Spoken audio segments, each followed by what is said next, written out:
Nabalitaan ko pa lang na may malaking bonus ako, pero parang dumating na ang bagyo sa buhay ko nang malaman kong isinugod sa ospital ang biyenan ko. Sa gitna ng pagkaalarma, bigla akong pinigilan ng sarili kong ina. Sandali, huwag kang magmadali. 7 araw ang lumipas, isang nakakagulat na katotohanan ang nabunyag na bumagsak sa akin, pero sa huli, nasabi ko, Inay, ang talino nyo.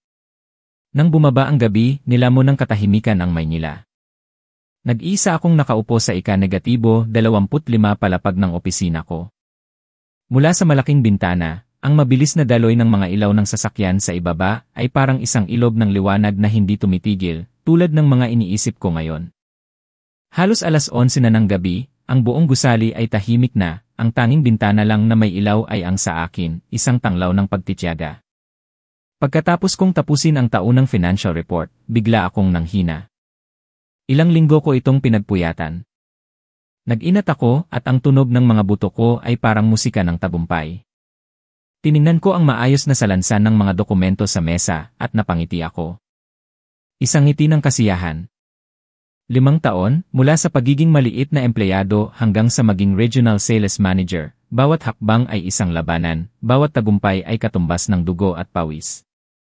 Biglang vibrate ang telepono ko sa mesa, kasama ang pamilyar na tunog ng bangko. Una, balak ko itong baliwalain, iniisip na isa lang itong maliit na transaction. Pero isang malakas na kutob ang nagtulak sa akin na kunin ang telepono, parang isang tadhana na hindi ko maiwasan. Ang lumabas na mensahe sa screen ay nagpatigil sa mundo ko. May 200,000 piso na nadagdag sa account ko. Ang malaking bonus na ipinangako ng management. Kahit handa na ako, ang puso ko ay parang gusto nang lumabas sa dibdib ko. Lahat ng pagod at hirap ay parang naglaho na lang sa hangin. Tumayo ako at naglakad patungo sa bintana, tiningnan ang kumikinang na syudad na parang isang malaking painting. Ang numerong ito ay hindi lang pera, ito ay pagkilala, ang matamis na bunga ng mga gabing walang tulog at mga sinakripisyong weekend. Sa isip ko, nagsimulang umikot ang mga pangarap na parang slow motion film. Ipapagawa ko ang luma naming bahay sa Tarlac para sa mga magulang ko. Ang tatay ko, na palaging nagrereklamo sa pananakit ng likod niya, ay magkakaroon ng pinakamagandang massage chair.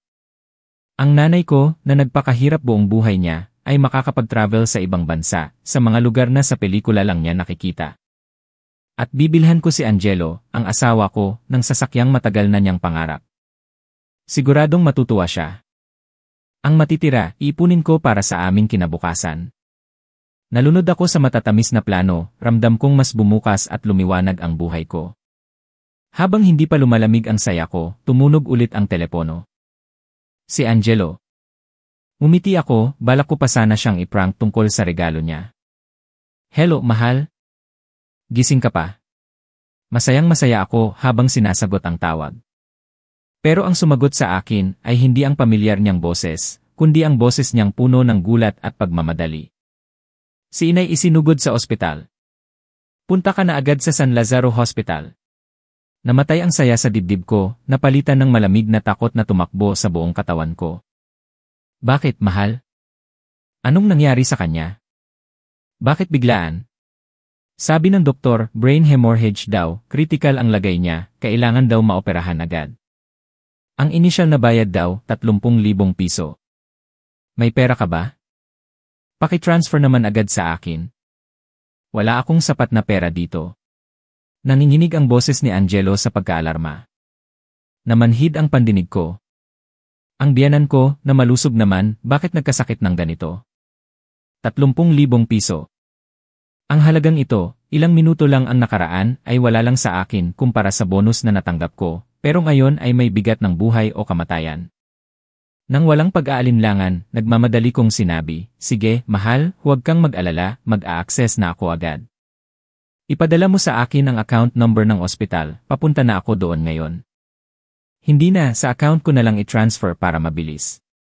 May kailangan pa akong asikasuhin na papeles, wala na akong oras mag-withdraw. Utos ni Angelo. Inisip ko, sige, tama naman. Sa oras ng emergency, mas mabilis, mas maganda. Binabaan ko siya ng telepono at isinantabi ang lahat ng matatamis na pangarap ko. Ang nasa isip ko lang ngayon ay ang kalusugan ng biyenan ko.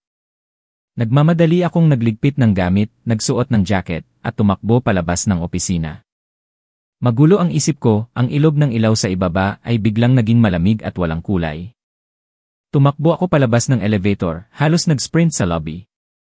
Ang lamig ng hangin ay tumama sa mukha ko, pero hindi nito nabawasan ang init ng pagkaalala sa dibdib ko. Habang naglalakad, binuksan ko ang bank app ko, ang mga daliri ko ay mabilis sa screen. Ang numerong 30,000 piso ay na-enter na. Naghahanda na akong i-confirm ang transaction nang biglang vibrate ulit ang telepono. Sa pagkakataong ito, ang pangalan na lumabas sa screen ay Inay Nanay. Nagulat ako. Ganitong oras ng gabi, karaniwan ay tulog na ang nanay ko. Siguro may mahalagang bagay siyang sasabihin. Huminto ako at tumabi sa isang sulok ng lobby at sinagot ang tawag, sinubukang maging kalmado ang boses ko. Opo, Inay. Gising ka pa? Nasa opisina ka pa rin? Ang boses ng nanay ko ay malumanay at mainit pa rin tulad ng dati, walang senyales ng pagkaalarma. Opo, kararating ko lang po. May problema po ba, Inay? Tumahimik ang nanay ko ng ilang segundo at nagtanong ng isang bagay na walang koneksyon, may problema ba sa pamilya ng asawa mo? Nagulat ako. Paano niyo po nalaman? Wala pa po akong nasabihan. Papaano po niyo nalaman? Ang biyenan mo, isinugod sa emergency room. Papunta ka na sa ospital, tama ba? Nagbuntong hininga ang nanay ko. Tumawag ako sa iyo kanina, hindi ka sumasagot kaya nag-alala ako at tinawagan ko si Angelo. Sabi niya, may malubhang sakit daw si Aling Carmela at binabaan niya ako agad. Ang boses ng nanay ko ay kalmado pa rin pero naramdaman ko ang isang kakaibang pagkakalma sa loob noon. Hindi siya nagpakita ng pagkagulat o pag-aalala tulad ng inakala ko. Agad kong ikinuwento ang sinabi ni Angelo na may brain hemorrhage ang biyenan ko at kailangan ng 30,000 piso para sa emergency operation at magta-transfer na ako. Pagkatapos niyang marinig ang lahat, tumahimik ulit ang nanay ko. Ang kanyang katahimikan ay nagpabahala sa akin. Anak, simula ng nanay ko, maseryoso ang boses niya. Makinig ka sa akin ng maigi. Huwag ka munang mag-transfer ng pera. Napahinto ako. Bakit po, Inay? Kailangan po agad, paano siya maoperahan kung walang pera? Makinig ka sa akin, ang pera ay hindi biro, lalo na kung ganoon kalaking halaga.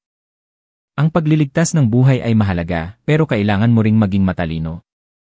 Pumunta ka muna sa ospital, tingnan mo ang totoong lagay ng biyenan mo.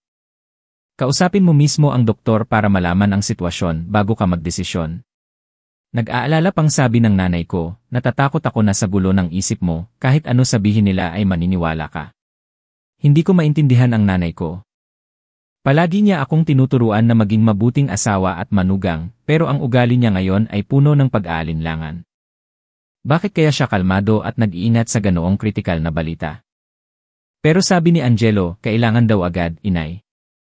Paano kung madelay, hindi ko natapos ang sinasabi ko? Kung talagang kailangan agad, bawat ospital ay may patakaran na unahin muna ang emergency case, saka na lang mag-settle ng bill ang pamilya. Hindi mangyayari na hindi nila maaasikaso ang pasyente dahil lang sa kulang ng pera, anak. Mag-transfer ka na lang muna sa asawa mo ng kaunting pera, mga 6,000 piso, para pambayad sa mga maliliit na gastusin. Pero ang malaking halaga na yon, kailangan mong pumunta doon, makita mo mismo at marinig ang sitwasyon. Maniwala ka sa akin, hindi ka magkakamali. Ang boses ng nanay ko ay puno ng determinasyon. Nag-isip-isip ako sa gitna ng lobby.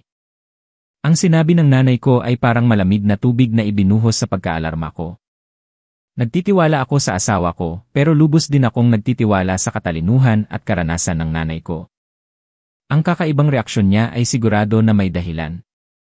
Siguro sa gulo ng isip ko, hindi ako nakapag-isip ng maayos. Ang sinabi ng nanay ko ay may katuturan. Walang ospital na hahayaang nakahiga lang ang pasyente dahil sa pera.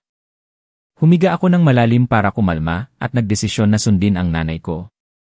Binago ko ang numero sa bank app mula 30,000 to 6,000 piso at pinindot ang key confirm. Isang mensahe ang lumabas na successful. Pagkatapos, ibinalik ko ang telepono sa bulsa ko, mabilis na lumabas at pumara ng taxi. Habang papunta sa ospital, maraming iniisip. Sana ang mga pag-aalinlangan ng nanay ko ay dahil lang sa pagiging maingat niya. Huminto ang taxi sa main gate ng ospital. Nagbayad ako at nagmamadali na pumasok. Ang amoy ng disinfectant ay sumalubong sa akin, isang amoy na laging nagbibigay ng kakaibang kaba. Tinawagan ko si Angelo para tanungin kung saang kwarto ang biyenan ko. Sinabi niya na pumunta ako sa emergency room sa 3rd floor. Pagdating ko doon, nakita ko si Angelo at si Mara, ang sister-in-law ko, na balisa sa waiting area. Nang makita nila ako, agad akong nilapitan ni Angelo, hinawakan ang kamay ko, at sinabing may pagkareklamo, bakit ngayon ka lang? Halos kalahating oras na kitang tinatawagan, hindi ko alam ang lagay ni inay doon sa loob. Sumagot din si Mara, may pamamaga sa mata na parang umiyak, ate, critical si inay. Lumabas lang ang doktor at sabi niya, kailangan daw ng pera para maihanda ang operating room. Tiningnan ko silang dalawa. Mukha silang nag-aalala, pero hindi ko maipaliwanag na may kakaibang pakiramdam ako. Dahan-dahan kong inalis ang kamay ko sa kamay ni Angelo at nagtanong, nag-transfer na ako ng 6,000 piso, natanggap mo na ba? Gusto ko sanang bisitahin si inay. Nang marinig ni Angelo na 6,000 piso lang ang ni-transfer ko, may pagka-disappointment sa mukha niya. Kinunot no niya, bakit 6,000 piso lang? Sabi ko, kailangan ng 30,000. Ano ang magagawa ng halagang iyan? Pang down payment lang iyan sa ospital. Nagmadalidig nagsalita si Mara, na, ate. Ang pambili ng gamot, ang pambayad sa operating room. Bukod pa sa ibang gastusin. Sabi ng doktor, komplikado ang operasyon ni inay, kailangan ng pinakamodernong kagamitan. Paulit-ulit nilang sinabi ang tungkol sa 30,000 piso at ang kritikal na kalagayan ng biyenan ko, pero iniwasan nilang sagutin ang tanong ko kung pwede kong bisitahin siya. Ang sinabi ng nanay ko ay bumalik sa isip ko. Pinanatili kong kalmado ang mukha ko at determinado kong sinabi, ako na ang bahala sa pera, huwag kayong mag-alala. Pero una sa lahat, kailangan kong makausap ang doktor para mas maintindihan ang sitwasyon ni inay. Manugang ako, kailangan ko ring malaman ang medical report niya. Naging irritable si Angelo, bakit mo pa kailangang kausapin ang doktor? Kinausap ko na sila. Malala ang lagay, kailangan operahan agad. Ang kailangan mo lang gawin ay mag-asikaso ng pera. Hayaan mo na lang ako sa ibang bagay. Hindi pwede, mahal, sagot ko, seryoso ang boses ko. Kalusugan ito ni inay, hindi ito pwedeng baliwalain. Kailangan kong marinig mismo sa doktor para makasigurado ako. Sabihin mo sa akin kung sino ang doktor na nag-aasikaso sa kanya. Ang pagiging determinado ko ay parang nagulat sila. Nagtinginan si Angelo at Mara, mukhang nahihiya. Nauutal si Mara, yung doktor. Yung head doctor, nagko-conferencing pa, ate. Siguro mamaya pa siya babalik. Tumango din si Angelo. Umupo ka na lang muna dito, o kaya umuwi ka muna at kumuha pa ng pera, wala ka rin namang maitutulong dito. Ang ugali nila ay lalo akong nagduda na may kakaibang nangyayari. Kung talagang kritikal ang lagay, bakit nila ako pinipigilang makausap ang doktor? Bakit nila ako gustong paalisin? Lumalaki ang pag-aalinlangan sa puso ko. Wala na akong sinabi, tahimik akong naglakad patungo sa nurse station, hindi pinansin ang tawag sa akin ni Angelo at Mara. Nagdesisyon akong alamin ang katotohanan. Hindi ko pwedeng hayaan ang kalagayan na ito, lalo na kung may kinalaman ito sa kalusugan ng biyenan ko at sa hindi maliit na halaga. Lumapit ako sa nurse station, kung saan may isang batang nurse na busy sa pagsusulat. Nang makita niya ako, tumingala siya at nagtanong, malumanay ang boses niya, may maitutulong ba ako, ma'am? Hipo, kamag-anak po ako ng pasyenteng si Carmela, na admit po ngayong gabi. Gusto ko lang po sanang malaman ang kalagayan niya at kausapin ang doktor na nag-aasikaso sa kanya. Paliwanag ko. Tiningnan ng nurse ang computer niya sandali at sumagot, pasyenteng si Carmela, kwarto 302, stable na po ang kondisyon niya, ma'am, wala na po dapat ipag-alala. Si Inay Reyes ang nag-aasikaso sa kanya. Umalis lang po siya para mag-check sa ibang kwarto, siguro babalik din agad siya. Pwede po kayong maghintay sa upuan doon. Stable na po. Nagulat akong nagtanong. Ang sinabi ng nurse ay kabaliktaran ng sinabi ng asawa ko at sister-in-law ko. Opo, noong bagong pasok pa lang siya ay mataas ang blood pressure niya pero bumaba na sa normal na level pagkatapos mabigyan ng gamot. Gising na rin po ang pasyente, nakakapag-usap na. Huwag po kayong mag-alala. Ngumiti ang nurse para kalmahin ako. Nagpasalamat ako sa kanya at bumalik sa waiting area, gulo ang isip. Nang makita ako ni Angelo at Mara na pabalik, mukha silang kinakabahan. Nagtanong si Angelo, may nalaman ka ba? Maikli lang ang sagot ko, sabi ng nurse, stable na si inay. Ang pagka-awkward ay makikita sa mukha nilang dalawa. Agad na sumagot si Mara, stable lang siya dahil sa gamot, ate. Sabi ng doktor, delikado pa rin ito, pwedeng lumala anytime, kailangan pa rin ng operasyon para tuluyan na siyang gumaling. Tamang-tama, isang medyo batang doktor na nakasalamin at nakaputing lab coat ang naglakad patungo sa amin. Itinuro siya ng nurse at sinabi sa akin, ayan po si Iray Reyes. Nang walang pag-aalinlangan, agad akong tumayo at naglakad patungo sa doktor. Nagmamadali din si Angelo at Mara na sumunod. Hipo, Iray Reyes, ako po si Lynn, manugang po ni pasyenteng Carmela. Pasensya na po sa istorbo, pero pwede po bang malaman kung ano ang sitwasyon ng biyenan ko? Tiningnan ako ni A.A. Reyes, saka si Angelo at Mara. Tumango siya, hello, ma'am, kinausap ko na po ang mister nyo. Ang pasyente po ay may mild brain hemorrhage lang. Lahat ng vital signs ay stable. Minamanmanan po namin siya, pero sa ngayon, hindi pa po kailangan ng operasyon. Bawat salita ni A.I. Reyes ay parang martilyo na tumama sa isip ko. Mild hemorrhage, hindi kailangan ng operasyon, halos langit at lupa ang pagkakaiba sa kritikal na sitwasyon na sinabi ng asawa ko. Sinubukan kong maging kalmado at nagtanong, paano po ang inisyal na bayad? Magkano po ang kailangan naming ihanda? Sa ngayon po, pwede na kayong magbayad ng 2,000 piso para sa down payment sa ospital. Ang mga gastos sa gamot at iba pa, ipapaalam po namin sa inyo sa bill. 2,000 piso. Hindi 30,000 piso. Ang napakalaking pagkakaiba na ito ay hindi pwedeng isang simpleng pagkakamali. Naramdaman ko ang kirot sa dibdib ko. Lumingon ako kay Angelo, nagtanong ang mga mata ko. Iniiwasan niya ang tingin ko, namumutla ang mukha, at nagmamadali niyang hinila si Iay Reyes sa isang sulok, at may sinabi siyang mahina. Sa sandaling nararamdaman ko ang pinakagulo at sakit, isang pamilyar na boses ang narinig ko sa likod, anak, nandito ako. Lumingon ako at ang nanay ko ay nandyan na. Kasama niya ang isang nasa edad na lalaki, na mukhang importante at may posisyon.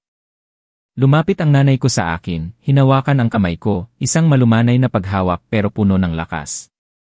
Tiningnan niya ako, ang mga mata niya ay may awa pero seryoso.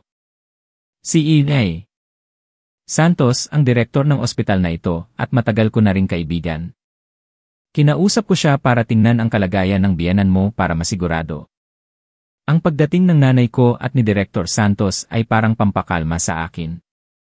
Alam kong malapit nang mabunyag ang lahat. Ang presensya ni Direktor Santos ay nagpabago sa atmosphere. Nang makita siya ni A.I. Reyes, agad siyang bumati ng may respeto. Nagulat din si Angelo at Mara at medyo nag-aalangan. Pinakilala kami ng nanay ko at si A.I. Santos ay nagmungkahi na pumunta sa kwarto ng pasyente para tingnan siya mismo. Sa kwarto, ang biyenan ko ay nakahiga sa kama, sarado ang mga mata, pero ang mukha niya ay mukhang malusog at maayos ang paghinga. Hindi siya mukhang isang taong nasa kritikal na kondisyon. Tiningnan ni A.I. Santos ang medical report, in-examine ang mga results ng maingat. Tiningnan niya ang CT scan film at kinunot noo siya habang nag-isip. Pagkatapos niyang i-examine ang biyenan ko, lumabas siya sa hallway kung saan kami naghihintay. Tiningnan ni A.I. Santos ang nanay ko at ako at nagsalita siya ng may tiwala. Ate Aurora at anak na Lynn, huwag kayong mag-alala, walang seryosong problema si Ate Carmela. Tulad ng diagnosis ni A.I. Reyes, isang maliit na hemorrhage lang ito at hindi sa delikadong posisyon. Sa ganitong sitwasyon, kailangan lang ng conservative treatment, ibig sabihin, gagamit ng gamot para makontrol ang blood pressure, dahan-dahang matunaw ang blood clot, at hintayin ang katawan na gumaling. Hindi talaga kailangan ng operasyon. Ang pag-confirm ng isang top expert tulad ni A.I. Santos ay walang duda. Kinumpirma nito ulit ang sinabi ni A.I. Reyes at tinanggihan ang dramatized na kwento ni Angelo. Nagpasalamat ako kay Iray Santos. Sa loob, gumaan ang pakiramdam ko dahil hindi malala ang sakit ng biyenan ko, pero may bigat din sa puso ko dahil sa lumalaking pagka-disappoint. Pero hindi pa pala tapos. May sinabi pa si Iray Santos na nagpatuloy sa akin na mag-isip. Itinuro niya ang film at nagpaliwanag. Sa pagtingin sa image at size ng blood clot na ito, sa experience ko, masasabi kong ang mga sintomas tulad ng sakit ng ulo at pagkahilo ay hindi biglaan. Hindi bababa sa 1 linggo na siyang may ganoong sakit. Siguro hindi lang nila pinansin o sinadyang baliwalain. Ang emergency ngayong gabi ay baka isang dahilan lang. Ang sinabi ni A.I. Santos ay parang kidlat sa tanghaling tapat. Hindi ito bigla ang sakit, kundi matagal na.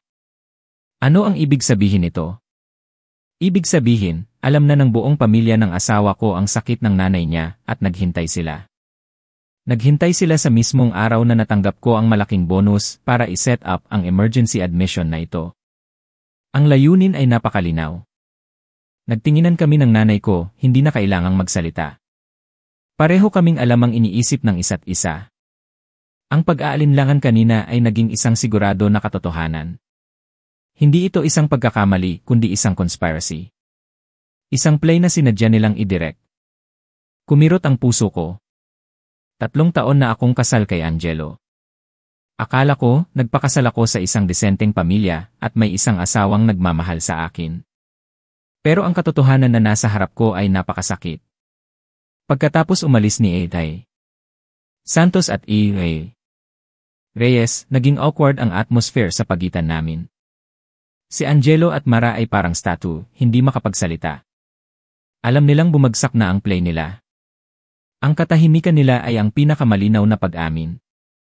Ayokong maging malaking issue sa ospital, kaya malamig akong nagsalita kay Angelo, buti na lang at ayos na si inay. Kayo na ni Mara ang mag-alaga sa kanya, ako na ang bahala sa bayad sa ospital. May kailangan lang akong asikasuhin, mauuna na ako. Pagkatapos, lumingon kami ng nanay ko at umalis, iniwan ang 2 taong natulala sa kahihiyan at siguro ay sa takot dahil nabunyag na ang plano nila.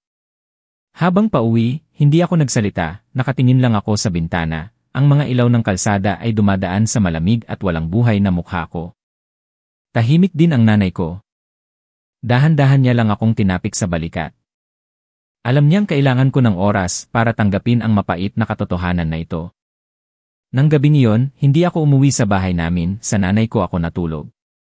Buong gabi akong hindi makatulog, ang mga sinabi ng doktor, ang ugali ni Angelo at Mara ay nagpapaikot sa isip ko. Ang pakiramdam na niloko ka ng taong pinagkakatiwalaan mo, ang sakit at hirap tanggapin. Kinabukasan, nagdesisyon akong bumalik sa ospital. Hindi dahil nagtitiwala pa ako sa kanila, kundi dahil gusto kong makita kung gaano pa kalayo ang lalaruin nilang play. Ang nanay ko ay may isang bilin, maging kalmado ka, tingnan mo ang gagawin nila, huwag mo munang ipakita ang baraha mo. Bumili ako ng prutas at isang kahon ng bird's nest soap at pumasok sa kwarto ng pasyente na may mukhang nag-aalala, parang walang nangyari. Nakaupo na ang biyenan ko sa kama, mukha siyang pagod pero hindi naman mukhang galing sa malubhang sakit. Nang makita niya ako, umarte siyang mahina ang boses. Lynn, ikaw ba yan, anak? Nagpahirap ako sa inyo. Si Angelo at Mara ay nandoon din. Nang makita nila ako, nagmamadali si Angelo na kinuha ang basket ng prutas, at sinabi niya nang may pagka-concern, nandito ka na, mahal.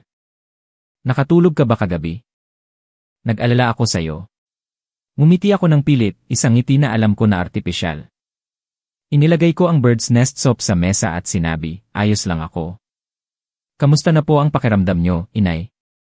Kinausap ko po ang doktor, sabi niya ayos na po ang sakit nyo, kailangan nyo lang magpahinga. Sinadya kong sabihin yon para makita ang reaksyon nila. Tulad ng inaasahan, ang biyenan ko ay umubo ng ilang beses, at kumunot ang mukha sa sakit. Agad na hinimas ni Angelo ang dibdib niya at lumingon sa akin, sinisisi ako, ganoon lang sinabi ng doktor para kalmahin ka, pero komplikado ang sakit ni inay. Tingnan mo ito. Pagkatapos, ibinigay sa akin ni Angelo ang isang papel na mukhang reseta. Puno iyon ng mga pangalan ng gamot na hindi ko naiintindihan. Pero ang mga presyo sa tabi ay napakataas. Itinuro niya iyon at nagpaliwanag, ito ay imported na gamot, hindi ito covered ng insurance. Sabi ng doktor, kailangan gamitin ito para tuluyan siyang gumaling at walang side effect. Isang treatment lang, 20,000 piso na, kaya sabi ko sa'yo, kailangan ng 30,000 piso. Nagmadali ding nagsalita si Mara, nga, ate, kung ano ang itinanim, iyon din ang aanihin. Ang kalusugan ni inay ang pinaka-importante, ano ba naman ang pera? Si Kuya Angelo ay nag-aalala lang kaya ganoon ang pagmamadali. Nakasynchronize sila. Isa ang nagbigay ng idea, at isa ang sumuporta, nag-imbento ng isang bagong kwento para takpan ang dating kasinungalingan. Kung ako noong isang araw, baka naniwala ako at nagmadali na bigyan sila ng pera. Pero ngayon, nakakatawa lang ang play nila. Kinuha ko ang reseta at kunwari ay tiningnan ko ng maigi. Ang mahal pala ng gamot, pupunta na lang ako sa doktor para magtanong kung paano gamitin at saan bibili na siguradong authentic. Sinabi ko yon at akmang tatayo na. Agad na hinawakan ni Angelo ang kamay ko, nagbago ang mukha niya, huwag na. Ang mga ito ay specialized na gamot, hindi nila maipaliwanag ng maigi sa'yo. May kakilala ako sa isang pharmaceutical company. Ibigay mo na lang ang pera, ako na ang bahala, mas mura pa. Ang play ay napakalinaw na. Natatakot sila na baka malaman ko ang katotohanan kapag nagtanong ako sa doktor. Wala na akong sinabi, opo, sige po lang ang sinabi ko. Umupo ako sandali, nag-usap kami ng kaunti, at humingi ako ng paalam na mag-seeker. Pero imbes na pumunta sa siri, hinayaan kong nakabukas ng kaunti ang pinto at tumayo ako sa gilid ng pader. Gusto kong marinig kung ano ang sasabihin nila kapag wala ako. Narinig ko ang boses ni Mara, mukhang nairita. Ang asawa mo ay talagang madamot. Nagkasakit na si inay, kailangan pa niyang i-verify, parang inaakala niya na nananakawan natin siya. Bumaba ang boses ni Angelo na may pagkakalkulating, ganoon talaga, kumikita siya ng pera kaya siya maingat. Pero huwag kang mag-alala. Mahal na mahal niya ako, maaga o huli ay ibibigay niya rin ang pera. Ang problema ay hindi ang 30,000 piso, kundi ang 200,000 piso. Kailangan nating mag-isip ng paraan para voluntaryo siyang ilipat sa atin ang kalahati, at pagkatapos. Kapag naghiwalay kami, maghihiwalay kayo. Talaga bang balak mo siyang hiwalayan? Nagulat na tanong ni Mara. Bakit hindi? Akala mo ba mahal ko siya talaga? Dahil lang sa may kakayahan siyang kumita ng pera.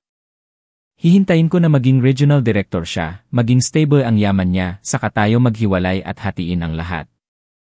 Sa panahong iyon, makakasama ko na ang gusto ko.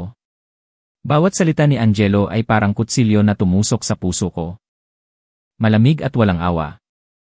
Ibig sabihin, lahat ay isang chess game na pinlano niya ng maigi. Ang pagmamahal, pagpapakasal, ang pag-aalaga, lahat ay peke. Ang huli niyang layunin ay ang pera at yaman ko. Nakatayo ako doon, mahigpit na hinahawakan ang mga kamay ko. Ang mga kuko ko ay tumusok sa balat ko, pero hindi ko nararamdaman ang sakit. Ang sakit sa puso ko ay nilamon ang lahat. Hindi ako umiyak dahil ang mga luha sa oras na ito ay walang silbi. Umalis ako sa ospital na parang zombie. Ang langit sa labas ay asul pa rin at ang araw ay maliwanag pa rin, pero sa mata ko, lahat ay gray. Hindi ako bumalik sa opisina, hindi rin ako umuwi. Nagmaneho ako patungo sa bahay ng nanay ko sa Valenzuela. Pagkakita sa akin ng nanay ko, agad niyang nalaman na may kakaiba. Hindi siya nagtanong ng marami, tahimik niya lang akong hinila sa loob ng bahay, at binigyan ako ng isang baso ng maligamgam na tubig. Umupo ako at pagtingin ko sa kanya, lahat ng pagpipigil ko ay bumagsak. Hindi ako umiyak ng malakas, mga luha lang ang dahan-dahang dumaloy sa pisngi ko. Ikinuwento ko sa nanay ko ang buong kwento mula sa play na imported na gamot hanggang sa nakakadiri na pag-uusap na narinig ko sa pagitan ni Angelo at Mara. Ikinuwento ko ng kalmado, ang boses ko ay walang emosyon. Nakikinig ang nanay ko, ang mukha niya ay hindi nagpakita ng gulat, tanging ang mga mata niya ay nagiging mas malamig. Pagkatapos kong magkwento, nagbuntong hininga siya, hindi dahil sa disappointment kundi dahil sa kumpirmasyon. Inaasahan ko na mangyayari ito. Sabi niya, malalim ang boses. Hindi ko lang inaasahan na mangyayari ito ng maaga at ng walang hiya. Tumingala ako sa nanay ko, hindi maintindihan, ano po ang ibig niyong sabihin, inay? Tumayo ang nanay ko at pumasok sa kwarto at bumalik na may manipis na folder. Inilagay niya ito sa harap ko, tingnan mo ito. Nanginginig akong binuksan iyon. Sa loob ay ilang papel. Ang nilalaman ay impormasyon tungkol sa isang law office na specialized sa marriage at family law. Mayroong resibo ng legal consultation na may pangalan ni Angelo de la Cruz, ang pangalan ng asawa ko. At ang petsa sa resibo ay eksaktong 1 linggo pa lang ang nakakaraan. Eksaktong pagkatapos ng araw na masaya kong sinabi sa kanya na malapit na akong makatanggap ng malaking bonus. May kakaiba na akong napansin sa kanya simula noon, paliwanag ng nanay ko. Nagpa-secretive siya, at palagi siyang nagtatanong sa iyo tungkol sa bonus at sa yaman mo. Ang instinct ng isang ina ay nagsasabi sa akin na may masamang mangyayari. Kinausap ko ang isang kaibigan ko na nagtatrabaho sa isang detective agency para bantayan siya kung may ginagawa siyang masama. At ito ang nakuha nila. Ganoon pala. Habang masaya ako dahil sa akala ko ay magbibigay ako ng mas magandang buhay sa asawa ko, tahimik na pala siyang nagpunta sa abogado para magplano na kunin ang yaman ko at hiwalayan ako. Ang pagpaplano niya ay napaka-organisado, napakawalang puso. Ang sakit sa dibdib ko ay bumalik. Nang makita akong tahimik, hinawakan ng nanay ko ang kamay ko, ang boses niya ay naging determinado. Anak, makinig ka sa akin, hindi ito ang oras para maging malungkot o humina. Kapag mas humina ka, mas lalo silang aabuso. Kailangan mong maging matapang. Dumating na sa puntong ito, hindi tayo pwedeng manahimik na lang. Kaya, ano po ang gagawin ko ngayon, inay? Mag-iingay ba ako at ilalantad ang lahat? Tanong ko sa gitna ng pagkagulo ng isip. Hindi. Agad na umiling ang nanay ko. Anong mapapala natin sa paggawa ng eksena? Bukod sa magiging masaya tayo, wala tayong makukuha at baka balikan pa tayo at sabihin na nagsitsismis tayo. Ang ebidensya na ito ay mahina pa, kailangan nating i-turn ang table. I-turn ang table. Ulit ko, hindi maintindihan ang sinasabi niya. Kung gusto nilang mag-play din tayo kasama nila. Kunwari ay wala kang alam, at ikaw ay isang asawang nagmamahal sa asawa niya, nagtitiwala sa asawa niya, at handang mag-alaga sa pamilya niya. Hayaan mo silang malunod sa patibong na sila mismo ang gumawa. Sa panahong iyon, tahimik tayong kukuha ng mas maraming ebidensya. Lahat ng ebidensya tungkol sa panloloko, tungkol sa plano na kunin ang yaman mo. Pagkatapos, kapag mayroon na tayo ng lahat, ilalabas na natin ang lahat ng baraha. Sa panahong iyon, hindi na siya makakapagsinungaling. Ang plano ng nanay ko ay matapang pero may katuturan. Tiningnan ko ang nanay ko, sa katalinuhan at katapangan sa mga mata niya, nakaramdam ako ng lakas. Hindi ako pwedeng bumagsak. Kailangan kong makakuha ng hustisya para sa sarili ko. Tumigil na ang mga luha ko, sa halip, nagsimula akong maging determinado. Tumango ako sa nanay ko. Sa chess game na ito, hindi ako ang matatalo. Pagkatapos ng araw na yon, bumalik ako sa normal na buhay ko na parang walang bagyong dumating. Nagtatrabaho pa rin ako at kunwari ay masaya. Kapag tumatawag si Angelo para magtanong, sinasagot ko siya ng matamis na boses na may pagka-concern. Nagtatanong siya tungkol sa 30,000 piso, sinabi ko lang na busy ako sa trabaho. Sabi ko, kapag naayos na, i-access ko na. Mukhang naiinip si Angelo pero hindi siya nagmamadali, baka maghinala ako. Ang play ko ay mukhang maayos. 1 linggo ang lumipas, habang kumakain ako ng lunch sa kantin, umupo sa tabi ko si Ate Lani, isang malapit na kaibigan sa finance department. Nagbulong siya sa akin na mukhang excited. Lynn, congratulations sa inyo ng asawa mo. Ay, secret pala ang pagbili ng bagong bahay. Nagulat ako, hindi ko maintindihan ang sinasabi niya. Anong bagong bahay, ate? Hindi ako bumili ng bahay. Tumawa si Ate Lani, at nilabas ang telepono niya at pinakita ang isang litrato. Nagtatago ka pa. Hindi ba asawa mo yan? Ang porma niya. Tiningnan ko ang screen ng telepono, sa litrato ay si Angelo. Nakaupo siya sa harap ng isang magandang mesa, at may hawak siyang panulat at pumipirma sa isang contract. Sa likod niya ay isang malaking background na may logo ng isang sikat na high-end real estate project sa Taguig. Malinaw ang litrato, makikita ang ngiti sa mukha ng asawa ko. Nag-down payment din ako ng isang unit sa project na ito. Kagabi, pumunta ako para asikasuhin ang papeles, at nagkataon na nakita ko si Angelo doon. Balak ko sana siyang batiin pero nakita kong busy siya sa pagpirma ng kontrata kasama ang sales agent kaya hindi ko na inistorbo. Mahal ang mga unit dito. Ang pinakamura ay 600,000 piso. Ang galing nyo talaga mag-asawa. Patuloy ang pagpuri ni Ate Lani pero hindi ko na naririnig ang sinasabi niya. Ang nasa isip ko lang ay ang mga numero, higit sa 600,000 piso. Para makapirma sa contract, kailangan magbayad ng at least 30% down payment na halos 200,000 piso. Paano nagkaroon si Angelo ng ganito kalaking pera? Ordinaryong empleyado lang siya, ang sahod niya ay higit sa 4,000 piso, sapat lang para sa personal na gastos. Ang ipon naming mag-asawa ay nasa account ko. Kaya saan niya nakuha ang pera? Isang nakakatakot na ideya ang pumasok sa isip ko. Hindi pwedeng nangyari ito. Sinubukan kong umiti kay Ate Lani, baka tinutulungan lang niya ang kaibigan niya. Paano naman kami makakabili ng ganoong kalaking bahay?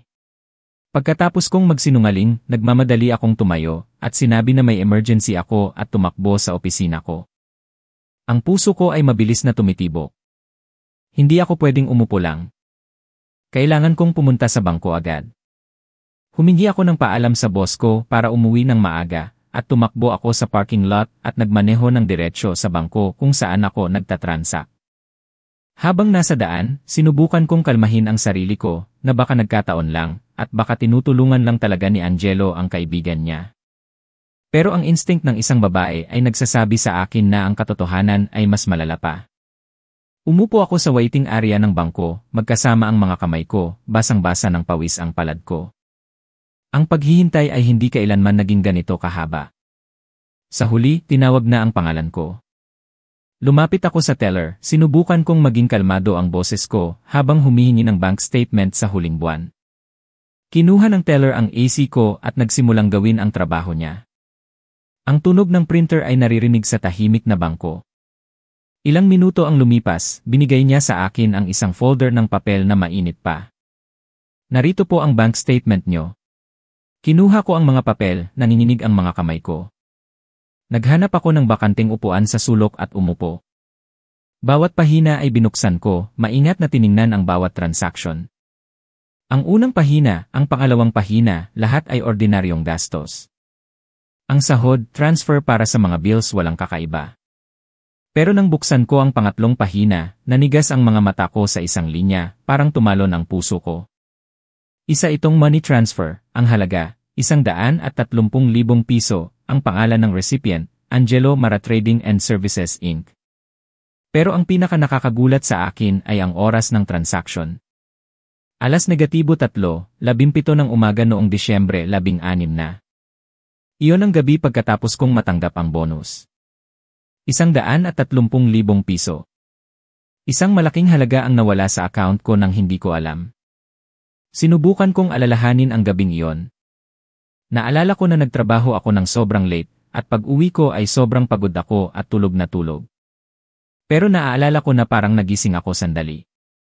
Naaalala ko na parang ginising ako ni Angelo, at sinabi niya na kailangan niyang i-confirm ang isang e-code para sa trabaho niya sa isang foreign partner dahil sa time zone. Ibinigay niya sa akin ang telepono ko, at sinabi niya na i-unlock ko gamit ang fingerprint ko. Sa antok ko, sinunod ko siya ng walang malay. Naaalala ko na may lumabas na mensahe na may mga numero, at pagkatapos ay bumalik ako sa pagtulog ng walang pag-aalinlangan. Ngayon na iniisip ko, lahat ng detalye ay perpektong nag-fit. Sinasamantala niya ang pagtulog ko, sinasamantala niya ang tiwala ko para gawin ang pagpatay sa aking mga pangarap ng hayagan. Ginamit niya ang fingerprint ko para i-log in sa bank app, ginawa ang transfer, at ginamit niya ulit ako para i-confirm ang transaction code. Isang plano na walang butas. Angelo Mara Company. Ang pangalan ay pamilyar. Angelo at Mara, ang pinagsamang pangalan ng asawa ko at sister-in-law ko. Isang bagay na hindi ko maintindihan. Hindi man lang sila nagtago. Agad kong kinuha ang telepono ko at tinawagan ko ang nanay ko. Ikinuwento ko ang lahat sa gitna ng pagkagulat ko. Ang boses ko ay nanghihina, hindi ko na kayang maging kalmado. Ang nanay ko sa kabilang linya ay nanatiling kalmado. Sinabi lang niya, "Kalma ka lang, huwag ka munang gumawa ng kahit ano, ipadala mo sa akin ang impormasyon tungkol sa kumpanya na yan, ipapacheck ko agad.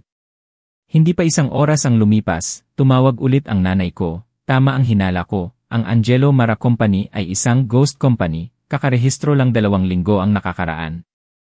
Ang address na nakarehistro ay peke. Ang legal representative ay walang iba kundi ang sister-in-law mo, si Mara. Malinaw na ginawa nila ang kumpanya na ito para lang ma-withdraw ang pera mo. Nang marinig ko ito, hindi na ako nakaramdam ng sakit, sa halip ay isang malamig na pakiramdam na tumagos sa buto ko. Ang asawang minamahal ko, ang sister-in-law na tinuturing kong kapatid sabay silang nagplano para lokohin ako, para nakawin ang pera ko. Ang pagiging mag-asawa, ang relasyon bilang mag-sister-in-law, lahat ay isang joke sa mata nila. Natahimik ako sa bangko, ang bank statement sa kamay ko ay gusot na. Nang gabing iyon, umuwi ako sa bahay tulad ng dati. Nabawi ko ang kalmado kong mukha sa labas, pero sa loob ko ay may isang malaking bagyo. Nagluto ako ng mas masarap na hapunan. Pag-uwi ni Angelo, nagulat at natuwa siya nang makita ang hapagkainan. Niyakap niya ako sa likod, at hinalikan sa pisngi, ang galing naman ng misis ko ngayon, may masaya ba tayong balita?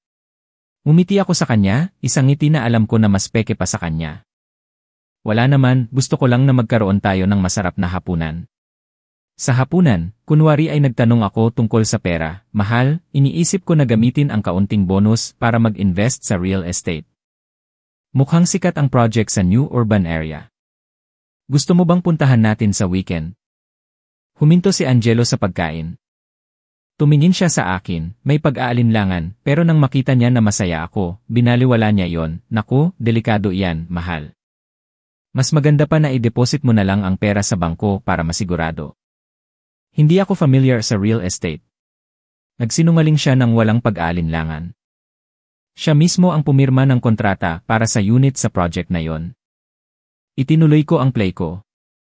Inisip ko rin na i-save na lang, pero noong isang araw, chinek ko ang account ko, parang may malaking halaga na nawawala, 130,000 piso. Nag-aalala ako na baka may problema sa sistema ng bangko. Tiningnan ko si Angelo ng diretsyo sa mata habang sinasabi ko ito. Nanginginig ang kamay ni Angelo. Umubo siya para takpan ang pagkagulat niya at agad na inilagay ang chopsticks. Uminom siya ng tubig bago nagsalita, sinubukang maging kalmado ang boses niya. Iwi-withdraw ko sana para i-invest sa business kasama ang ilang kaibigan. Gusto ko sana na sorpresahin ka kaya hindi ko sinabi. Huwag kang mag-alala.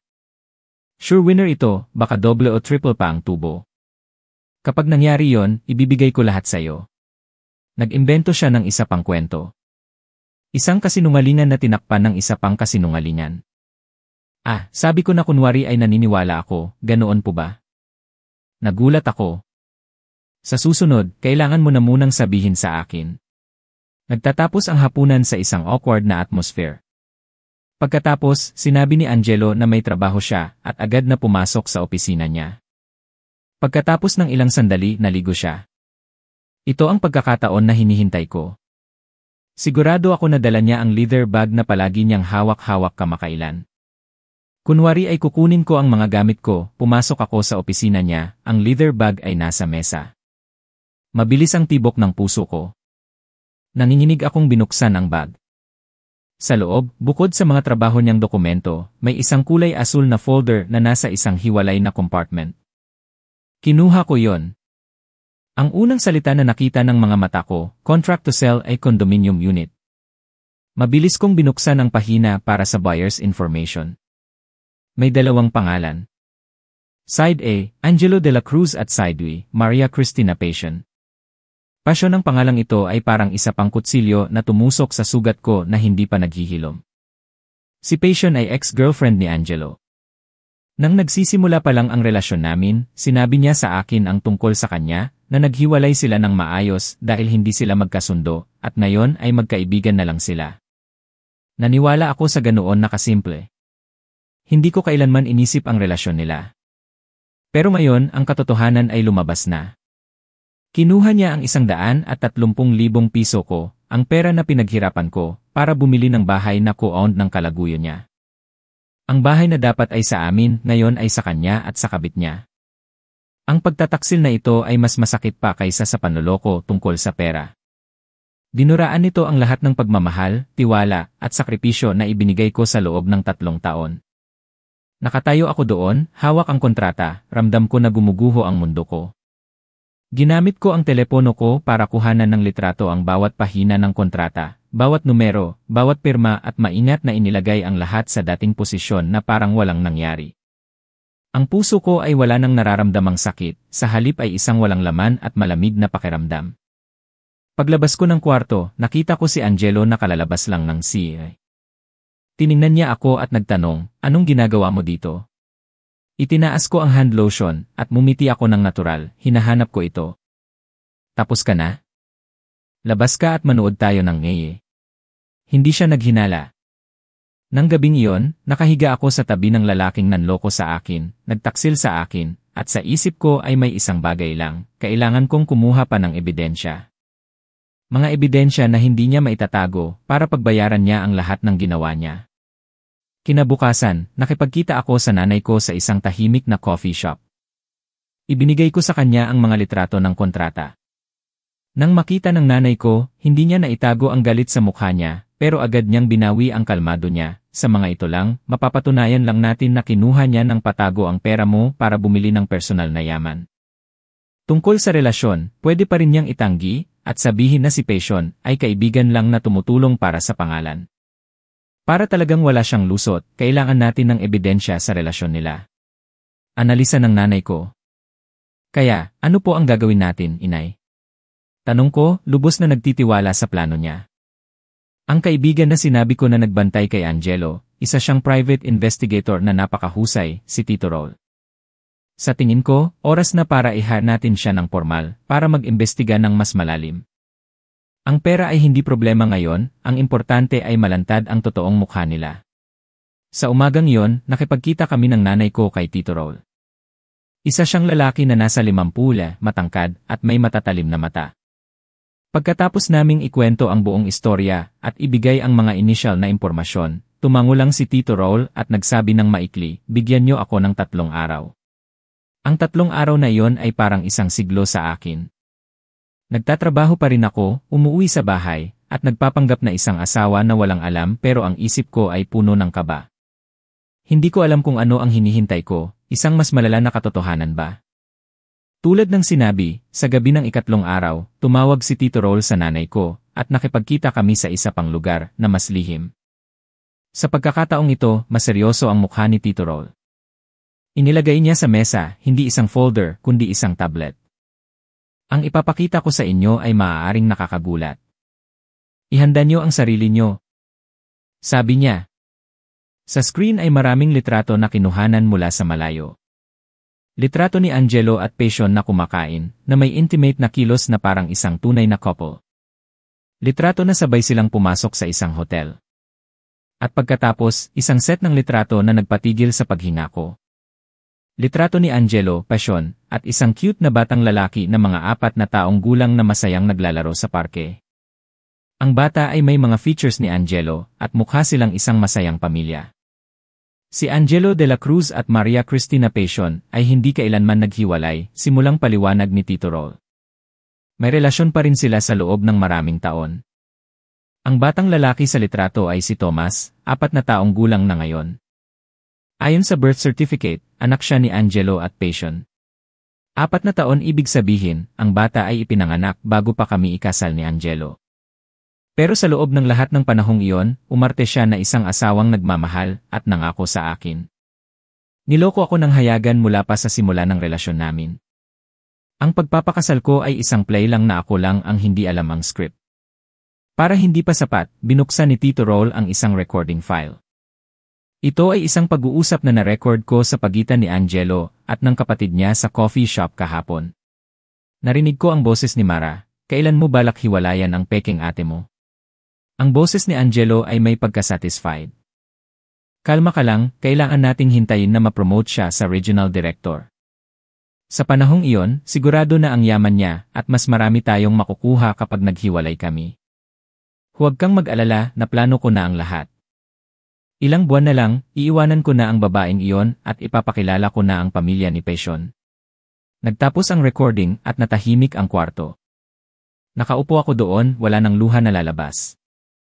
Ang sakit ay naging isang mainit na galit. Nakita ko na ang sapat, narinig ko na ang sapat, oras na para tapusin ang play na ito. Akala ko, ang nakakatakot na katotohanan ay ang katapusan ng panloloko, pero ang nalaman ni Tito Roll kinabukasan ay nagpabago sa lahat. Tumawag si Tito Roll sa nanay ko sa tanghali. Ang boses niya ay mas nagmamadali kaysa dati. Sabi niya, may isang napaka-importanteng bagay siyang nalaman at gusto niya kaming makita agad. Nang hapon na, pagkatapos ng trabaho, nakipagkita kami ng nanay ko kay Tito Roll, pero sa pagkakataong ito, may isang bagong folder ng litrato sa mesa. Pagkatapos kong malaman ang plano ni Angelo, pinalawak ko ang investigasyon ko sa mga social connections niya. Sabi ni Tito Roll, seryoso ang boses niya. At may nalaman akong isang bagay na nakakabahala. Sa huling 2 araw, may 2 lihim na pagkikita siya sa lalaking ito. Binigyan ako ni Tito Roll ng litrato ni Angelo na nakikipag-shake hands sa isang lalaking nakasuit sa harap ng isang Japanese restaurant. Ang lalaking ito ay si Antonio de la Rosa, ang ER Director ng Mactan Corporation. Ang pangalang Mactan ay nagpagulat sa akin, iyon ang pinakamalaking kalaban ng kumpanya ko sa industriya. Bawat kontrata, bawat project, naglalaban kami ng todo. Bakit nakipagkita si Angelo sa ER Director nila? Nagpabantay ako at nagpa-eavesdrop sa isang bahagi ng pag-uusap nila. Patuloy ni Tito Roll at binuksan niya ang isang detalyadong report. Ang nilalaman ng pag-uusap ay tungkol sa pagbibigay niya sa Mactan ng ilang internal na impormasyon ng kumpanya niyo. Bilang kapalit, ayusin siya ng Mactan para sa isang management position pagkatapos niyang maayos ang problema sa pamilya niya. Nakaramdam ako ng lamig sa likod ko. Ang internal na impormasyon na sinasabi niya ay walang iba kundi ang business strategies, ang listahan ng mga potential na kliyente, ang confidential price quotes na pinaghirapan kong makuha. Hindi lang niya ako niloko tungkol sa pagmamahal at ninakaw ang pera ko, kundi balak pa niyang ibenta ang karera at mga pinaghirapan ko para sa sarili niyang kapakanan. Ang aksyon na ito ay hindi na lang issue sa pamilya, kundi commercial espionage, isang krimen na pwedeng may parusa. Ang sitwasyon ay lumabas na sa normal na divorce case. Agad na nalaman ng nanay ko yon. Tiningnan niya ako, ang mga mata niya ay puno ng pag-aalala, pero napakadeterminado. Hindi na pwedeng patagalin ito. Kailangan nating magkaroon ng maingat na plano, sabi niya. Lynn, hindi mo na siya pwedeng kausapin sa bahay. Baka may hidden recorder siya, paano kung mayroon? May alam akong paraan. Kinabukasan, habang nasa trabaho ako, nakatanggap ako ng tawag mula kay Mara, ang sister-in-law ko. Nanginginig ang boses niya, ate, si inay nawalan ng malay. Kakatawag ko lang sa ambulance para isugod siya sa Quezon Hospital. Pumunta ako sa bahay ng tiyahin ko para maglaro, at nakita ko na nawalan siya ng malay sa kusina. Nang marinig ko ang balita na isinugod ang nanay ko sa ospital, kumirot ang puso ko sa pag-aalala. Kahit alam ko na play lang ito, nagmadali akong humingi ng paalam para umuwi ng maaga at pumunta sa ospital. Pagdating ko doon, nakita ko ang nanay ko na nakahiga sa kama, sarado ang mga mata at maputla ang mukha. Ang tatay ko at si Mara ay nakatayo sa tabi. Nang makita nila ako, nagreklamo si Mara, naglalaro ako sa bahay ni tita, at biglang nagreklamo si tita na masama ang pakiramdam niya at nawalan siya ng malay. Buti na lang at tumawag ako ng ambulance agad. Alam ko na ang play na ito ay ginawa ng nanay ko. Gusto niya ng isang ligtas na lugar para makapagplano kami nang walang hinala si Angelo. Sumali ako sa play, nagpakita ng pagkaalala, nagtanong sa doktor. Siyempre, ang doktor ay kakilala din ng nanay ko, at sinabi niya na ang nanay ko ay may low blood pressure dahil sa sobrang pagtatrabaho at kailangan niyang magstay ng ilang araw para sa monitoring. Nang gabing iyon, pagkatapos umuwi ng tatay ko at ni Mara, kaming dalawa lang ng nanay ko sa kwarto, umupo siya. Nawala ang pagod sa mukha niya at napalitan ng katalinuhan. Makinig ka sa akin, Lynn, hinawakan niya ang kamay ko. Ngayon, ipapakita natin sa kanya ang totoong mukha niya. Umuwi ka sa bahay at mag-play ka ng mas malaking play kaysa sa kanya. Bumalik ako sa bahay na may peke na mabigat na pakiramdam. Sinadya kong hindi buksan ang ilaw sa sala, umupo lang ako sa sofa sa dilim. Pag-uwi ni Angelo, nagulat siya sa nakita. Bakit, mahal? Bakit hindi mo binuksan ang ilaw, may problema ba? Tanong niya, may pagka-concern pa rin ang boses niya. Tumingala ako, ang mga mata ko ay namumula na dahil sa kaunting Vicks Vaporub na binigay ng nanay ko. Umiiyak ako, putol-putol ang boses ko, mahal, baka mawalan na ako ng trabaho. Napatigil si Angelo. Mawalan ng trabaho? Paano ka mawawalan ng trabaho? Maganda naman ang ginagawa mo at magiging direktor ka na. Nagre-reorganize ang kumpanya namin, sinimulan ko ang kwentong inimbento namin ng nanay ko. Sabi nila, ang sales department ko ay hindi effective, may nagpapalabas ng impormasyon sa kalaban. Galit na galit ang CA, sabi niya, ibubuwag na ang buong department at tatanggalin ang lahat. Ang posisyon na direktor ay kinansela na rin. Hindi ko na alam ang gagawin ko. Tinakpan ko ang mukha ko at nanginginig ang mga balikat ko. Nagplay ako ng perpekto na parang isang babae na matagumpay pero nawalan ng lahat, malungkot at desperado. Ang reaksyon ni Angelo ay tulad ng inaasahan namin. Una, umarte siya na nagko-comfort, hinimas niya ang likod ko, huwag ka nang malungkot, mahal. Kapag nawalan ka ng trabaho, maghanap tayo ng iba. Nandito lang ako, huwag kang mag-alala. Pero nakita ko ang pagkagulat at pag-aalala sa mata niya. Ang pag-aalala na yon ay hindi para sa akin, kundi para sa plano niya. Kapag nawalan ako ng trabaho, ang natitirang malaking bonus ay hindi niya makukuha. Kapag natanggal ako, ang halaga ko sa divorce case ay bababa ng malaki. Nagdagdag pa ako, ang 200,000 piso na bonus, baka may paraan din sila para bawiin, mahal. Dahil sinasabi nila na hindi ako naging magandang manager, at may nangyari na mali, nawala na ang lahat sa akin. Ang sinabi ko ay parang malakas na sampal kay Angelo. Tumahimik siya sandali, ang comfort na mukha niya ay nawala, at napalitan ng pagiging seryoso. Naglakad siya sa kwarto. Hawak ang baba niya, malinaw na ang utak niya ay gumagana ng todo para mag-isip ng paraan para makuha ang pinakamarami bago tuluyan akong malunod. Nang gabing iyon, hindi siya halos nakatulog, nag-ikot-ikot siya at lumabas sa balkonahe para tumawag. Kunwari ay tulog na ako pero nagmamasid ako. Alam kong tinatawagan niya ang abogado niya. Kailangan niyang bilisan ang divorce. Kailangan niyang gumawa ng aksyon bago pa man opisyal na ma-announce na nawalan ako ng trabaho, bago pa mawala ang yaman ko. Ang isda ay kumagat na sa pain at nagsisikap na lumalim pa sa patibong na ginawa namin.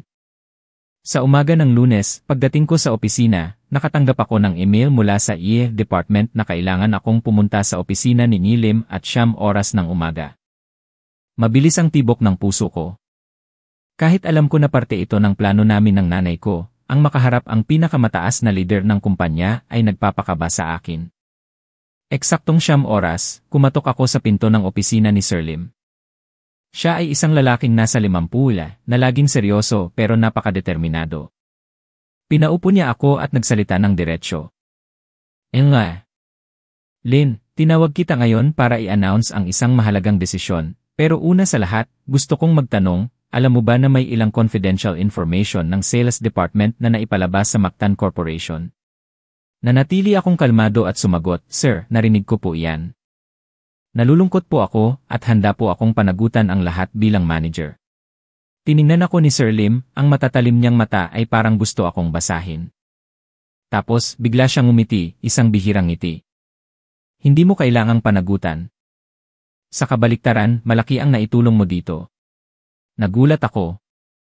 Patuloy na nagpaliwanag si Sir Lim, ang management ay matagal nang naghihinala na may mole sa kumpanya.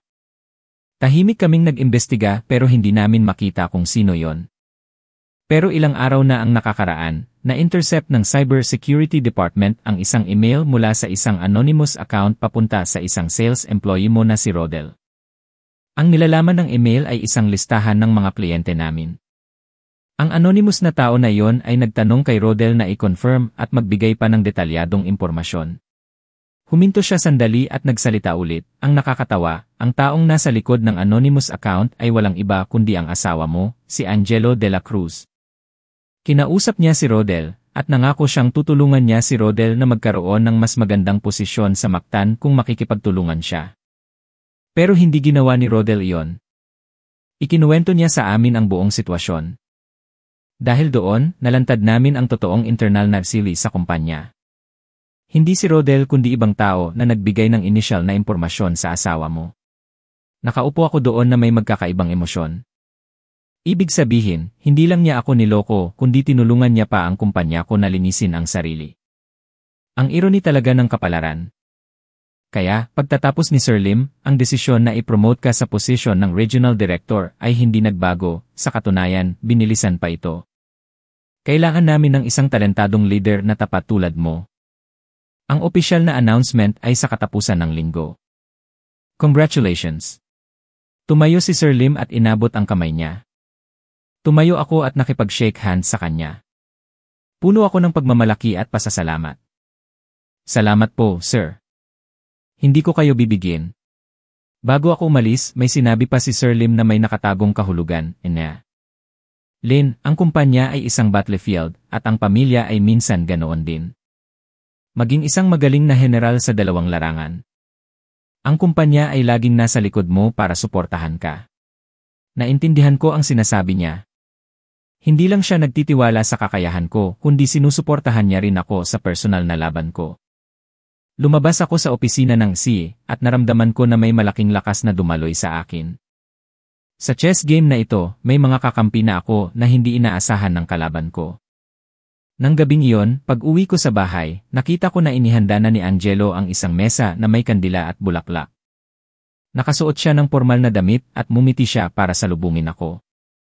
Magre-reserve sana ako ng restaurant pero naisip ko, mas maganda kung magluluto na lang ako para sa'yo bilang pampaalis ng lungkot. At bilang celebration sa bagong simula. Sabi niya, may pagka-sympathetic ang boses niya.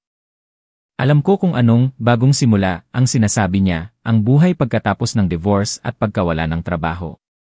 Ngumiti ako at kinuha ang bouquet of flowers sa kanya. Salamat, mahal. Napaka-considerate mo. Ang hapunan ay may kakaibang atmosphere. Paulit-ulit siyang nagbibigay sa akin ng pagkain, nagtatanong tungkol sa future plans ko nang may pagka-concern. Tinitignan niya kung balak kong magbalik probinsya, kung maghahanap agad ako ng trabaho, at kung magkano na lang ang natitira kong yaman at ipon. Bawat tanong niya ay patungo sa pera na tinakpan ng pag-aalala. Ginawa ko rin ang play ko. Nagpakita ako ng pagka-disappoint at sinabi ko na baka umuwi muna ako sa probinsya at magpahinga at sinabi ko rin na ang mga investments ko ay may problema. Kapag mas nagpakita ako ng pagkaawa, mas lumalabas ang pagkaiinip ni Angelo. Kailangan niyang itago ang lahat ng asset bago ko malaman at hilingin ang parte ko. Ah, mahal, bigla siyang nagsalita sa gitna ng hapunan. Gusto ni inay na umalis na sa ospital, hindi niya na raw kaya ang atmosphere doon. Paano kung iwi na lang natin siya sa bahay natin para maging masaya siya? Maluwag naman ang bahay natin, mas maganda ang hangin kaysa sa ospital. Wala ka ring trabaho, kaya mas madali siyang alagaan. Ang ahas ay lumabas na sa butas. Ito ang hakbang na inaasahan namin. Gusto niyang iwi ang nanay niya sa bahay para bigyan ako ng pressure, para magkaroon siya ng lehitimong rason para sa family conflict na gagawin niya na magiging dahilan ng divorce. Nag-isip-isip ako sandali, pero natatakot ako na baka hindi ko siya maalagaan ng maigi. May sakit pa si inay. Ayos lang, tutulungan naman kami ni Mara. Kapag nasa bahay si inay, mas magiging masaya siya at mas mabilis siyang gagaling. Please, mahal, tulungan mo ako sa pagkakataong ito. Nakiusap siya. Nagbuntong hininga ako at pumayag ng may pagkaatubili. Sige na, kung gusto ni inay na umuwi, iwi na natin siya, nanay mo pa rin siya. Naging masaya ang mukha ni Angelo. Hindi niya alam na ang pag-uwi ng nanay niya sa bahay namin ay ang daan niya sa kamatayan. Ang bahay na ito, sa plano ko, ay magiging isang malaking entablado, kung saan ang lahat ng huling ebidensya ay makukuha at ang play ng buong pamilya niya ay magtatapos sa isang masakit na paraan. Natapos ang hapunan, tiningnan ko ang kumikinang na kandila sa mesa, sa puso ko ay may lamig. Ito na siguro ang huling hapunan namin bilang mag-asawa. Kinabukasan, inasikaso namin ang pag-discharge ng biyenan ko. Ang tahimik na bahay namin ay naging masikip dahil sa presensya ni Aling Carmela. Hindi na siya mukhang mahina tulad sa ospital, sa halip ay naging demanding at may masamang ugali. Nagrereklamo siya na magulo ang kwarto, na hindi masarap ang luto ko, at na isa akong walang trabaho at parasite na manugang. Madalas din pumunta si Mara. Nagbubulungan silang mag-ina at tinitingnan ako ng may pang-insultong tingin. Alam kong sinasadya nila itong gawin para magkaroon ng dahilan para magkaroon ng away. Nagtiis ako at nanatili akong magalang at inalagaan ko siya ng maayos. Kapag mas nagtitiis ako, mas lumalala sila. Bago sila lumipat, kinausap ko si Tito Roll para maglagay ng mga super teeny audio recording devices sa mga lihim na lugar sa bahay, sa sala, sa opisina ni Angelo, at sa kwarto ng biyenan ko. Kailangan ko ng ebidensya na hindi nila maikakaila tungkol sa plano nila at hindi ako naghintay ng matagal. Nang gabing iyon, habang naglilinis ako sa kusina, pumasok si Angelo sa opisina niya at isinara ang pinto. Agad kong binuksan ang API sa telepono ko para i-connect sa recording device. Narinig ko ang tunog ng pagtadial ni Angelo. "Hello, Attorney. Ben." "Ako ito, si Angelo." Sa kabilang linya may sumagot. Nagpatuloy si Angelo, ang boses niya ay puno ng panalo. "Ang sitwasyon ay mukhang mas mabilis na kaysa sa inaasahan, sir. Ang misis ko ay natanggal sa trabaho at sobrang depressed siya. Sigurado na wala na siyang oras para mag-isip tungkol sa yaman. Ihanda mo na ang divorce papers para sa akin. Gawin natin ang pinag-usapan natin, hatiin ang yaman pero ang bagong bahay ay dapat na nakasulat na personal na ari-arian ko, na binili bago ako ikasal dahil sa tulong ng mga kaibigan. At ang 200,000 piso na bonus niya, kailangan nating mag-isip ng paraan para makuha ko ang at least kalahati. Sabihin na sa loob ng pagpapakasal namin, nagbigay din ako ng effort at tinulungan siya para sa karera niya." Huminto siya, siguro para makinig sa advice ng abogado. At pagkatapos, umiti siya ng nakakadiri, "Huwag kang mag-alala, ang ebidensya ay gagawin ng nanay at kapatid ko. Mag-imbento kami ng ilang away at i-video namin at kukunan ng litrato. Pagdating sa korte, sasabihin namin na hindi siya nagmamano sa biyenan niya at mayroon pa siyang sakit sa isip at hindi niya kayang hawakan ang yaman. Anong korte ang hindi kakampi sa kawawang asawa na tulad ko? Kailangan natin itong gawin ng mabilis, sir. Sa linggong ito, huwag na nating patagalin pa, baka magising siya at maging problema." Nagtapos ang tawag. Nakatayo ako sa kusina, mahigpit na nakahawak sa sink, nanginginig sa galit. Bawat salita niya ay na-record ng malinaw. Ang plano niya ay napakabastos at walang awa. Hindi lang niya gusto ang pera ko, kundi gusto niya rin na sirain ang dangal ko. Tamang-tama, vibrate ang telepono ko, isang bagong email ang dumating mula kay Tito Roll. Wala siyang sinulat, isang maikling linya lang, ang huling ebidensya. "Tingnan mo." Binuksan ko ang attached file. Isa itong maikling video na kinuhanan ng patago. Sa video, nakaupo si Angelo sa isang coffee shop at ibinibigay niya kay Antonio de la Rosa, ang ear director ng Mactan, ang isang ESE. Nilagyan ni Tito Roll ng subtitle. Ang nilalaman ng ICSU ay ang listahan ng lahat ng na kliyente at ang business plan ng kumpanya ko para sa susunod na quarter. Lahat ng ebidensya ay na-assemble na. Ang net ay nakalatag na at ang biktima ay pumasok na sa patibong. Oras na para mag-move at tapusin ang game na ito. Kinabukasan, pumili ako ng damit na mukhang pagod, ang mukha ko ay hindi in makeup para makita ang dark circles sa ilalim ng mata ko. Tinawagan ko si Angelo, ang boses ko ay nanginginig at nagmamadali na ako mismo ay nagulat sa galing ng pag-arte ko. "Mamahal, si inay ko, ang sakit niya, lumala na ang sakit niya sa ospital.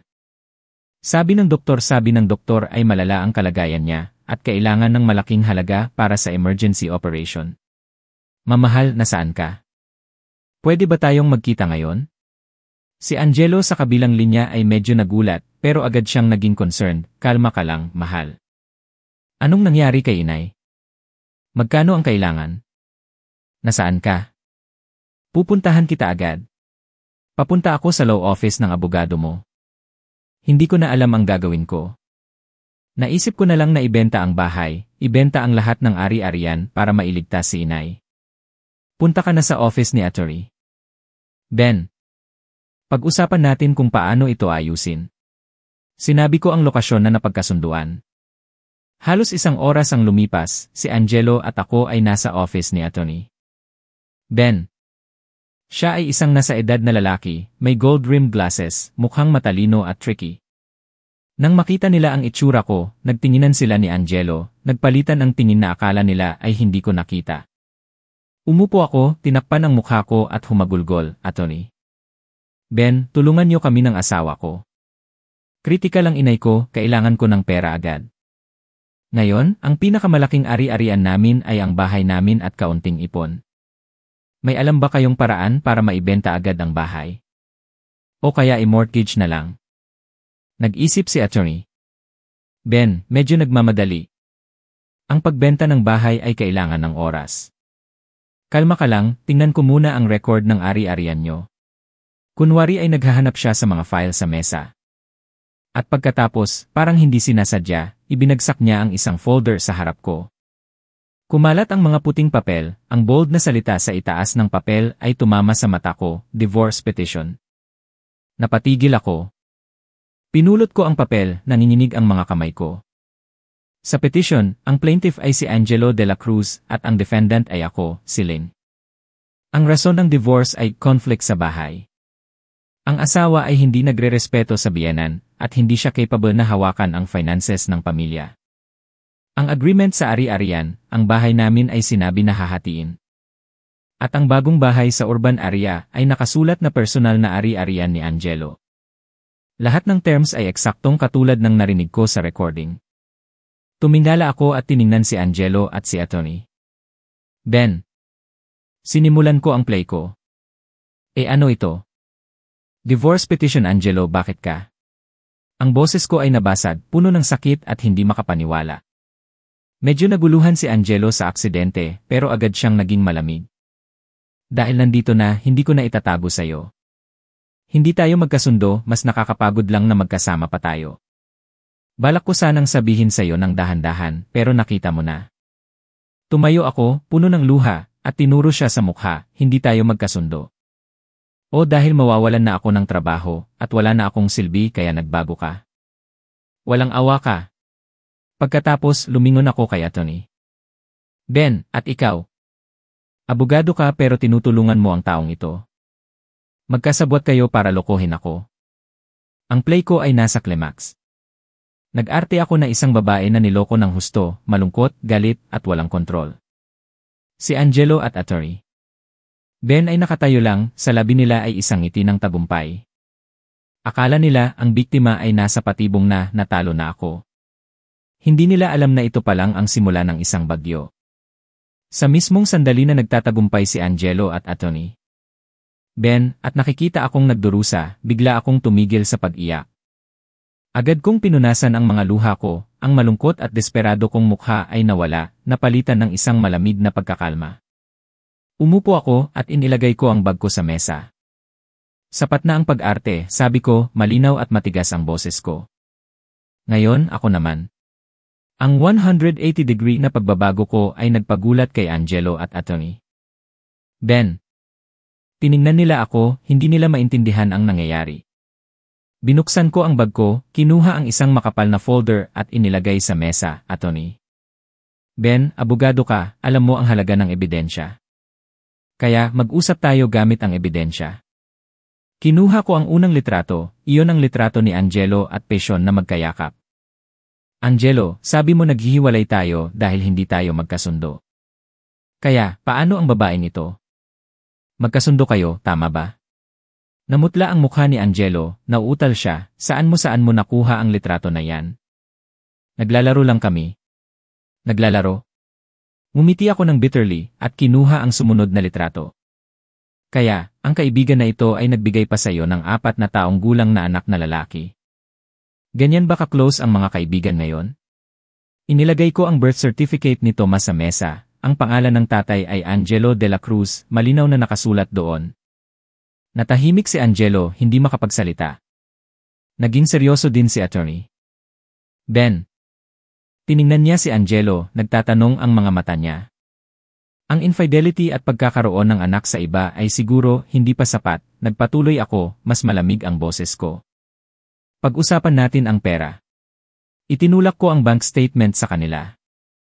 Noong Disyembre 16 na, -3:17 ng umaga, 130,000 piso ang na-transfer mula sa account ko papunta sa ghost company na Angelo Mara, na ang direktor ay ang kapatid mo, si Mara de la Cruz. Paano mo ipapaliwanag ang pagnanakaw na ito? Sunod, inihagis ko ang kontrata ng bahay sa ibabaw. Ginamit mo ang perang ninakaw mo sa asawa mo para bumili ng bahay at co-owned ng kalaguyo mo. Napakagaling mo na asawa. Binasa ni attorney Ben ang mga dokumento, nagsimulang magpawis ang noo niya. Lumingon siya kay Angelo, at sinabi ng may galit, bakit hindi mo sinabi sa akin ang mga bagay na ito? Natakot na talaga si Angelo. Tumayo siya, itinuro ako sa mukha, ikaw sinubaybayan mo ako, isa kang evil woman. Hindi ako evil tulad mo, sagot ko. Ang pinakamaganda ay nasa likod pa. Kinuha ko ang telepono ko at pinindot ang i-play. Ang recording ng pag-uusap ni Angelo at attorney Ben ay narinig sa tahimik na kwarto. Ang boses ni Angelo ay malinaw na sinasabi ang plano sa divorce, ang plano na kunin ang 200,000 piso, ang plano na mag-imbento ng ebidensya para sirain ang reputasyon ko. Nang marinig ito, namutla si attorney Ben. Alam niya na na-record siya at ang pag-uusap na ito ay pwedeng magpabagsak sa karera niya. Tiningnan niya si Angelo ng may galit. Walang kontrol si Angelo. Tumakbo siya sa akin na parang isang hayop na nasa kanto, balak niyang agawin ang telepono pero handa na ako. Mabilis akong umatras. Biglang bumukas ang pinto, 2 matangkad na lalaki na naka-uniform ng security ang pumasok at tumayo sa harap ko. Mga tao sila ni Tito Roll. Tumayo si attorney Ben, inayos ang necktie niya at sinabi kay Angelo ng may malamig na boses, Angelo, nalulungkot ako na tinago mo sa akin ang mga importanteng katotohanan na seryosong nakakaapekto sa profesional na etika. Aalisin ko ang legal representation ko para sa'yo simula ngayon. Lumabas ka sa opisina ko. Dahil sa pagtanggi ng sarili niyang abogado at nasa kanto na, sumigaw si Angelo at bumagsak sa sahig. Ang play niya ay tuluyan ng bumagsak. Habang bumabagsak si Angelo sa law office, tumunog ang telepono ko, isang kakaibang numero. May kutob ako, sinagot ko at nilagay sa speakerphone. Isang pamilyar na boses ng babae ang narinig ko. Hello, si Atlin po ba ito? Si Patient po ito. Tahimik ang buong kwarto. Si Angelo na nakaupo sa sahig ay tumingala sa akin na may pagkagulat. Hello, sagot ko. Ang boses ni Patient sa kabilang linya ay medyo nag-aalangan. Pagkatapos, nagsalita siya ng mahaba, Atelin, alam ko na huli na para sabihin ito pero hindi ko na kayang manahimik. Pasensya ka na, ate, ang lahat ay isang play na ginawa ni Kuya Angelo. Inhire niya ako para magpanggap na girlfriend, at ang batang si Thomas, hindi siya anak niya, anak siya ng kapatid ko. Nangako siya na bibigyan niya ako ng 10,000 piso pagkatapos niyang makuha ang pera mo. Pero niloko niya ako at binigyan niya lang ako ng 10,000 piso at tinakot ako. Ayoko nang maging 1 pound sa kamay niya. Magte-testify ako para sa'yo. Bawat salita ni Passion ay parang huling martilyo na sumira sa lahat ng pag-asa ni Angelo. Hindi lang siya isang manloloko at isang traidor, kundi isang duwag na niloko pa ang babae na tinulungan siya dahil sa pera. Ang huling paghaharap ay ginanap sa bahay namin 2 araw ang nakakaraan. Sa panig ko, ang nanay ko, si Tito Roll, sa kabilang panig ay ang buong pamilya ni Angelo, siya, si Mara, at si Aling Carmela. Si Aling Carmela ay hindi na demanding tulad ng dati, ang mukha niya ay gray, at si Mara ay nakayuko, hindi makatingin sa kahit sino. Hindi ako nagsalita ng marami, kalmado kong inilagay ang lahat ng ebidensya sa mesa, mula sa mga litrato, mga papeles, bank statement, kontrata ng bahay, audio recording, hanggang sa recording ng confession ni Passion. Sa huli, inilagay ni Tito Roll sa mesa ang isang laptop at binuksan ang isang document file na nahanap niya sa computer ni Mara. Ito ay isang detalyadong plano na ginawa ni Mara, paliwanag ni Tito Roll. Ang pangalan ng file ay plano para mailigtas ang kuya ko. Ang nilalaman ay instructions para kay Angelo kung paano gumawa ng peke na pasa sa katawan, at pagkatapos ay sasabihin na binubugbog siya ni Atelin para magkaroon ako ng masamang standing sa korte. Sa puntong ito, wala nang maikakaila. Niyakap ni Aling Carmela ang dibdib niya at humihingal, si Mara ay umiyak. Si Angelo, nakaupo lang na parang statue, ang mga mata niya ay walang buhay. Lahat ng plano niya, ang lahat ng kalkulasyon niya ay naging isang punchline. Ang nanay ko ay nagsalita, matigas ang boses niya. Ayaw naming gawing malaki ang issue at dalhin sa korte para lang may matira pa na konting kahihiyan sa pamilya niyo. Ang anak ko ay may isang request lang. Itinulak niya ang divorce petition kay Angelo, pirahan mo ito. Aalis ka nang walang kahit ano. Ang lahat ng ari-arian ay pinaghirapan ng anak ko, wala kang karapatan na makuha kahit isang sentimo. Tumingala si Angelo sa akin na may nagmamakaawang tingin, pero ang sagot ko ay ang malamig na mukha ko. Hindi, sabi ko. Hindi ako walang puso tulad mo. Bibigyan kita ng 6,000 piso. Kinuha ko sa bulsa ko ang isang tumpok ng pera. Ito ang bayad para sa pagpapagamot ng nanay mo. Kunin mo ito at huwag ka nang magpakita sa akin. Ang huling pag-insulto na ito ay tuluyan ng bumagsak sa lalaking nasa harap ko. Nanginginig siyang kinuha ang panulat at pumirma sa divorce petition. Ang buong pamilya niya ay umalis na parang mga talunan. Pagtingin ko sa kanila, hindi ako masaya, isang malaking gaan lang ng loob. Isang madilim na chapter ng buhay ko ang natapos na. 3 buwan pagkatapos ng divorce, ang buhay ko ay pumasok na sa isang bagong chapter. Ang desisyon na i-promote ako sa regional director ay opisyal nang na-announce. Lumipat ako sa Cebu, nagsimula ng isang bagong paglalakbay na puno ng hamon pero puno rin ng pag-asa. Ang trabaho ay nag-occupy sa akin, mga bagong relasyon, mga bagong project na nagpapawala sa akin ng oras para isipin ang masakit na nakaraan. Sa bonus ko at sa mga ipon ko, bumili ako ng isang bagong bahay sa labas ng syudad para sa mga magulang ko. Ito ay isang maliit na bahay na may hardin, malinis ang hangin, tulad ng pangarap nila. Nang lumipat kami sa bagong bahay, nakikita ko ang masayang ngiti ng mga magulang ko, ramdam ko na sulit ang lahat ng sakripisyo ko. Ang pamilya ay ang pinakamatibay na suporta, ang payapang lugar kung saan ako makakabalik pagkatapos ng lahat ng bagyo. Isang taon ang lumipas, sa isang maikling business trip sa Maynila, nagkataon na nakita ko ulit si Angelo. Nagtatrabaho siya bilang delivery driver para sa isang restaurant. Mukha siyang pagod, gusot ang damit, at mukhang tumanda siya ng 10 taon.